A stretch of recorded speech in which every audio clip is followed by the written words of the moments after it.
संभल के चंदौसी में मिली रानी की बावड़ी में खुदाई का काम तेजी से जारी है। यहाँ मशीनों से खुदाई नहीं की जा रही है बल्कि इंसानों द्वारा हो रही है खुदाई।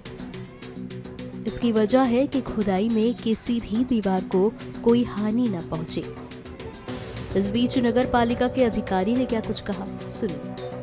अभी तक तो हम अपने स्टाफ से ही खुदाई करवा रहे थे, पालिका के कर्मचारियों से ही, लेकिन लगा मुझे कि यह लोग जो उतने एक्सपर्ट नहीं हैं, क्योंकि हमारे कर्मचारी तो सफाई करने वाले हैं और ये तो मलबा उठा करके फेंकना है, ये ज़्यादा जो है भारी काम है। ये चेयरमैन साहब व्यवस्था किए हैं कि यहाँ पर किसी यही मई गाँव में कोई है, वो ठेका दे दिए हैं और उनकी देख रेख है, उनके लेबर काम कर रहे हैं। बाकी हमारी नगर पालिका की टीम, हम लोग खुद पीएससी वहाँ रहती है और एएसआई डिपार्टमेंट के लोग भी जो है मतलब आकर के समय समय पर अपना अध्ययन कर रहे हैं और बाकी रेवेन्यू विभाग से भी मतलब लेखपाल महोदय आकर के जो है देखभाल कर रहे हैं।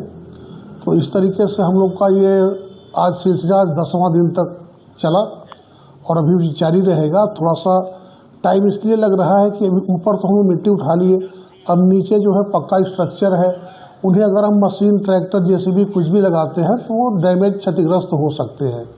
तो जिनको सेफ रखने के कारण हम लोग जो है लेबर से ही मैन्युअली जो है फावड़ा से खोद करके और तसले में जो है उसको उठा करके बाहर आ रहा है, फिर बाहर से जो ट्रैक्टर पर लोड होकर के अन्यत्र जगह जा रहा है, डंप हो रहा है।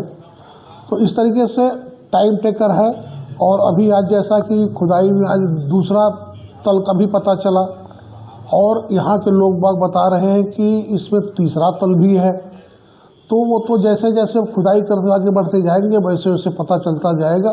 अब ये खुदाई पूर्ण होने के बाद ही कहा जा सकता है कि कब तक चलेगा, क्या होगा, वरना अभी कुछ अनुमान लगाना उचित नहीं है।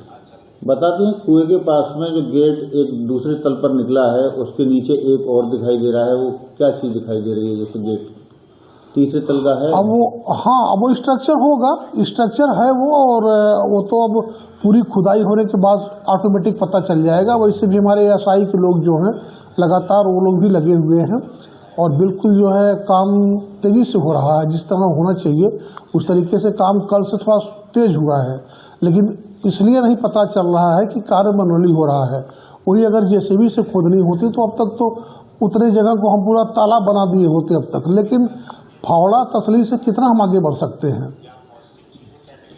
बिल्डिंग जो नीचे की निकल रही है इसकी बावड़ी की, वो कोई ऐसी क्षतिग्रस्त तो नहीं निकल रही है जिससे कि कोई हादसे की उम्मीद हो? नहीं, हादसे की उम्मीद नहीं है, लेकिन फिर भी हमने आज बोल दिया है कि जितने यहाँ पर ये कर्मी लगे हैं मिट्टी का मलबा उठा करके बाहर फेंकने के लिए, वो सभी अगर नीचे जा रहे हैं तो कम से कम हेलमेट पहन के जाएं। हमारे विभाग में जो कर्मचारियों को हेलमेट बांटे जाते हैं तो इसे हेलमेट हमारे पास और जो एक्स्ट्रा है तो वो हेलमेट पहन के नीचे जाएंगे तो सपोज दैट अगर कोई अनहैप्पीनेस कुछ होता है तो सर सुरक्षित रहेगा, तो सुरक्षित वो रहेंगे। और बाकी और जो सावधानियां हैं देखते परखते इसलिए धीरे धीरे कार्य हो रहा है, इसी के नाते कि कोई जनहानि न होने पावे।